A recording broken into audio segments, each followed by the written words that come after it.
تيجي نتخيل السيناريو ده مع بعض. أول ما تدخل المتحف هتلاقي الملك العظيم رمسيس الثاني قاعد بكل شموخ وبيقولك: أنا اللي حكمت الأرض دي 67 سنة وخضت معارك تاريخية عشان أأمن حدود مصر وأوسع نفوذها. أنا اللي وقعت على أكتر معاهدة سلام في التاريخ. أنا الملك اللي الشمس بتشرق على وشي مرتين في السنة، مرة في عيد ميلادي ومرة ذكرى مماتي. أهلا بيك في الحضارة اللي عمرها ما ماتت. بعد الملك رمسيس الثاني هتبدأ رحلتك في الدرج العظيم. دي مش مجرد سلالم، ده خط زمني بيحكي حكاية الملوك اللي صنعوا تاريخ مصر. هنا هتشوف حتشبسوت اللي في زمانها قالوا مش من حق الست تحكم، فكسرت القاعدة وحكمت 22 سنة وكانوا كلهم سلام وازدهار. جنبها تحتمس الثالث، القائد اللي حول مصر لأقوى إمبراطورية عرفها التاريخ ومد حدودها لحد نهر الفرات في الشام.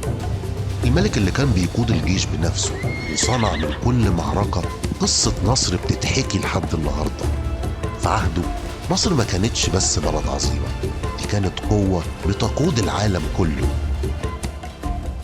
أما هناك فواقف في هدوء إخناتون، أول من دعا لعبادة الإله الواحد في التاريخ البشري، بس نهاية حكمه وتفاصيل وفاته لسه غامضة لحد النهاردة. بمجرد ما توفى طمسوا اسمه من السجلات وهدموا المعابد بتاعته وكأنهم كانوا عايزين يخفوا أثره. كل تمثال هنا هتلاقيه بيحكي جزء من الحكاية وانت كأنك ماشي جوه الزمن نفسه. أما بقى في قلب المتحف فليتحدث الصمت، لأنك هتلاقي هناك قاعة توت عنخ آمون. كل حاجة حواليك ذهب، دقة، جمال يخليك مش عارف تتكلم. القناع الذهبي، الكراسي، المجوهرات، أكثر من 5000 قطعة معروضة لأول مرة مع بعض. تخيل لو الملك اللي مات في 20 من عمره رجع ولقى اسمه مال الدنيا كلها، وناس جايين من آخر الدنيا عشان يشوفوا أدواته اللي كان بيستعملها. هل كان هيبتسم ولا هيستغرب إن العالم لسه بيتكلم عنه لحد النهاردة؟ قول لي رأيك في الكومنتات. لكن المتحف مش بس عن الملوك، في كمان قاعات بتحكي عن الناس العادية، عن حياتهم، عن الإيمان، عن اليوم اللي كانوا بيصحوا فيه ويعيشوه ببساطة.